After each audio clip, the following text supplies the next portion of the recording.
جب میں یہ لفظ کہتا ہوں کہ حالات اتنے برے ہو گئے ہیں کہ شاید میری زندگی میں پی ایم ایل این اقتدار میں نہیں آ سکتی، تو اس کا مطلب یہ ہوتا ہے کہ اپنے تئیں اکثریت نہیں حاصل کر پائے گی، لیکن مخلوط حکومت میں تو آ سکتی ہے۔ تو مخلوط حکومت میں تو ایم کیو ایم بھی آ جاتی ہے 8-9 سیٹوں کے ساتھ، اس میں تو کوئی اتنی بڑی بات نہیں ہے۔ نہیں ویسے پیپلز پارٹی ہے، لیکن وہ ایک ایکسٹریم کیس ہے۔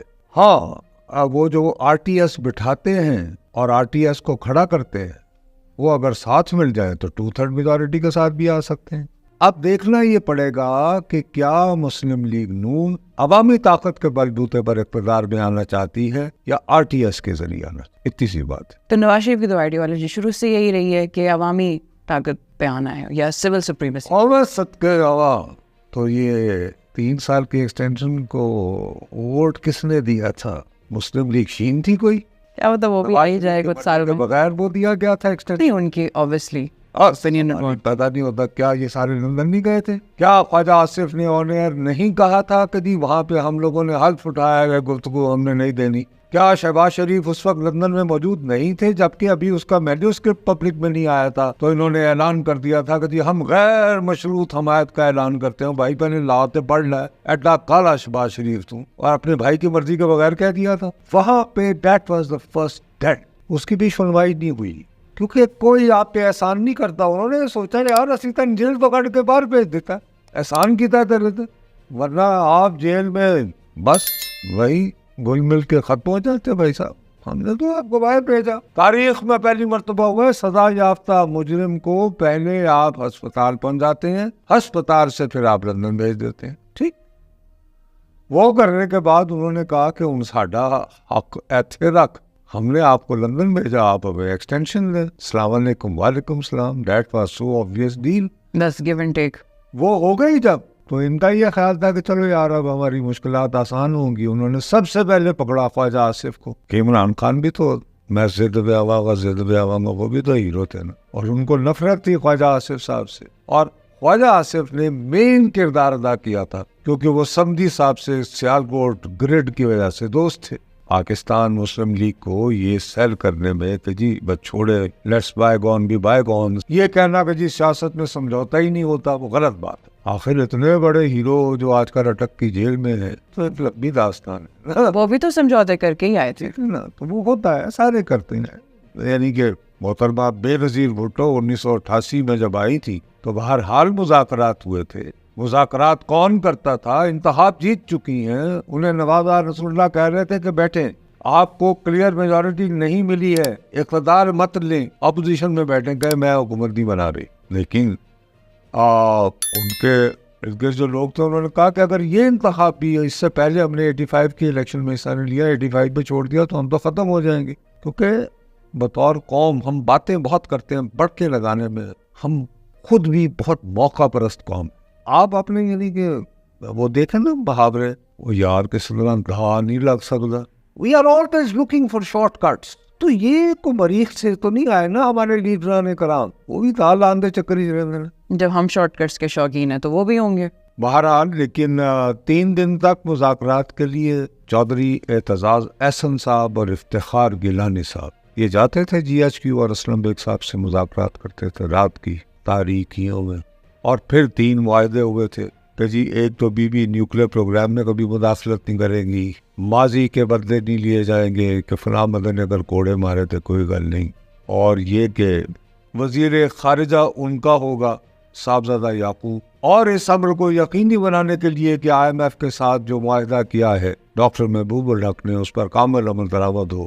وی اے جعفری مشیر خزانہ ہوں گے without being elected to any house. تو مطلب یہ پہلے سے ڈیسائیڈڈ ہوئی وہ ہوا، تو پھر انہوں نے بیوی کو وزیر اعظم بنایا، اور جیسے ہی تھوڑی سی وہ اسٹیبلائز ہوئی تو پھر سبحان اللہ وزیر اعظم بنایا، یہ کی ورڈز۔ نہیں بیوی ان دنوں ویسے بھی آئین میں 8ویں ترمیم تھی نا، اس میں صدر کے پاس یہ اختیار تھا کہ وہ جس آدمی کو سمجھے کہ اس کے پاس میجورٹی ہے وہ اس کو نامزد کرے گا، نامینیٹ کرے گا۔ تو وزیر اعظم بنایا جاتا تھا، جب وہ نامزد کر دیا جاتا تھا نا تو اس کے بعد پھر وہ اپنی میجورٹی شو کرتا تھا ہاؤس۔ اس طرح نہیں ہوتا تھا کہ الیکشن ہو گیا ہے، پھر آپ قومی اسمبلی کا اجلاس طلب کریں، جو اب ہوتا ہے آئین میں 18ویں ترمیم کے بعد، کہ انتخاب ہو جائے، انتخاب ہونے کے بعد پھر اوتھ ہوتا ہے، اوتھ کے بعد پھر یہ ہے کہ کہا جاتا ہے کہ اس تاریخ کو، تو پہلے تو اسپیکر کا الیکشن ہوتا ہے،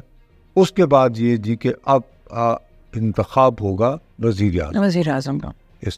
تو اس لیے میں نے اس کانٹیکسٹ بہرحال، لیکن پار جو دی گئی بیوی کو وہ بھی نیگوشیٹ کر کے ہی ہوئی تھی، تو میں یہ نہیں کہہ رہا ہوں. اچھا، اب دوسری بات یہ ہے کہ وہ جو انہوں نے کمپرومائز کیا تھا نا، اس کو کور کر لیا تھا میاں صاحب. انہوں نے پھر وہ اس کا جواب یہ دیا، کیونکہ وہ فرمان ہے نا مولا علی کا کہ جس پہ احسان کرو اس کے شر سے ڈرو. تو پہلے خواجہ آصف، اس کے بعد پھر شہباز شریف، منی لانڈرنگ، ڈزن اندر کو یہ، پھر میاں صاحب نے گجرانوالہ کے جلسے میں نام لے کر ایک خطاب لگا دیا. وہ انہوں نے کہا رہے بھیا دسندہ ہو رہے ہیں، تو دوبارہ پھر تو اس دوران جو ہے وہ اپنے آپ کو کافی ریکور کر گئے تھے. لیکن یہ پھر 16 مہینے کی حکومت تو اس نے دوبارہ ان کو 0 پہ لے. میں تو یہی کہہ سکوں، میں نے وہ پرسوں ترسوں اپنے ٹی وی پروگرام میں بھی کہیں کہہ دیا تھا، ایسی ماں بہن سننے کو ملی جو ایک زمانے میں عمران خان صاحب کے جیانوں وطوانوں سے ملتی تھی. خوشی ہوتی ہے کہ چلو یار اب مسلم لیگ نون والوں کو بھی گالی دینی آ گئی ہے، صدقے جاواں. اور اب میں سوچتا ہوں بھئی یہ جانتا اگر تو لٹاتا نا گھر کو. میں 4 سال تک بے روزگار رہوں، اس الزام کے تحت کہ میں تم سے لفافہ لیتا ہوں، اب تم سے گالیاں کھاؤں، تو بھئی اپنی کھانے کو تیار. آپ کو یاد ہے لاسٹ ٹائم جب آپ کے ساتھ میں نے وہ کیا تھا، میں نے کہا شہباز شریف صاحب اپنے بھائی کے ساتھ وہ کر گئے جو دشمنی کروائے، اس کے نیچے آپ نے کامنٹ، آپ تو پڑھتی نہیں ہے. میں پڑھتی ہوں، میں تو بہت انجوائے کرتا ہوں، گالی پڑتی ہے. بس کچھ ایسے کامنٹس ہیں جو میں ان پہ بات نہیں کرنا چاہ رہی تھی، لیکن پڑھتی تو میں ساری ہوں. ارے یہ کیا بات ہوئی؟ دیکھو جب ہم یہ سچ بولیں گے، اپنا تجزیہ دیں گے، تو دعا ہمارا تجزیہ کسی کو بھی پسند نہیں آئے گا، کسی کو پسند آئے گا. جس کو بہت زیادہ پسند نہیں آئے گا وہ گالی دے گا. اس کی گالی دینے کا مطلب یہ ہے کہ تمہارا تجزیہ ٹھیک تھا، وہ اس کو لگایا جا کے کہیں آگ لگ گئی اس کو یہ بات سن کے، اسی لیے تو اس نے لیا. تو ان کا خوشی کا احساس ہونا چاہیے، آپ کو خوش ہونا چاہیے کہ آپ کو اس کا مطلب ایکنالج کیا گیا ہے، آپ کی بات کا امپیکٹ ہوا کہ آپ کی بات کا کوئی اثر ہوا ہے اگلے پہ، تبھی تو اس نے ریئیکٹ کیا. تو میں آپ کی اس بات سے ابھی بھی میں اسے ہوں. اگر میاں محمد نواز شریف صاحب RTS کے مالکان کی منشا مرضی اور ان کے ساتھ کسی نہ کسی سمجھوتے کے بغیر تشریف لائے تو اپنے تئی میجورٹی حاصل نہیں کر پائے. لیکن نصرت صاحب پھر مجھ جیسے لوگ، ینگر جنریشن جو ہے، ہم پہ کس کو ووٹ دیں؟ ہمارے لیے آپ کون بتائیں یہ جا رہے ہیں آپ ووٹ نہ دیں، کیونکہ جمہوری حکومت ہوتی ہے تو ڈالر کنٹرول نہیں ہوتا، ڈار صاحب کے ہوتے ہوئے بھی نہیں ہوتا. جیسے ہی وہ جاتے ہیں آپ دیکھیں روزانہ خبر نہیں آتی اوپن مارکیٹ میں گر گیا. یہ آہستہ آہستہ اگر حالات ایسے ہی رہے تو آپ جیسے لوگ کہیں گے کہ اللہ تعالیٰ ہمیں جمہوریت سے بچا. شاید یہی گیم ہو، وہی بادشاہ مینٹیلٹی. ہمیں تو ایک بندہ چاہیے، اس کے ہاتھ میں ڈنڈا ہو اور ہمیں نیک راہ. تو کیا ہمارے حصے میں بھی پھر ایسے لیڈرز آئیں گے ہماری والی جنریشن کے حصے میں؟ ہم پھر نہ ہی دیں ووٹ، اس سے بہتر ہے ووٹ ضائع نہ. آپ کی مجھے بھی خواب تھے، اللہ کرے آپ کے خواب پورے ہوں. میں تو نظر تو نہیں آ رہا، کیونکہ DNA بھی تو ہوتا ہے. ہمیں سلطان اچھے لگتے، اور خاص طور پر جو کنٹ لگانے والا سلطان ہونا بہت ہی بھی سیڈسٹ، وہ نہیں یعنی میسوکسٹ. ہمیں اپنی ذلت اور رسوائی بہت پسند ہے، ہمیں اچھا لگتا ہے ذلیل و رسوا. ہمیں اچھا لگتا ہے پاکستانیوں کو اجتماعی طور پر. تو جب تک عزت نفس کا اثر، ڈگنیٹی کا احساس نہیں ہوگا، ہمارے ساتھ یہی ہوتا رہے گا. تو مجھے ابھی تک وہ احساس ہوتا نظر نہیں آ رہا. کچھ جھلک آ رہی ہے. دیکھو اللہ کرے آج سے 100-200 سال بعد، بلا سے ہم نے نہ دیکھا تو اور دیکھیں گے آپ کی نسل میں 100-200 سال بعد. تب تک تو چلو فاسٹ ٹریک میں 50 کر لو، مکا کرو نہ تاڑی گل نہ ساڈی.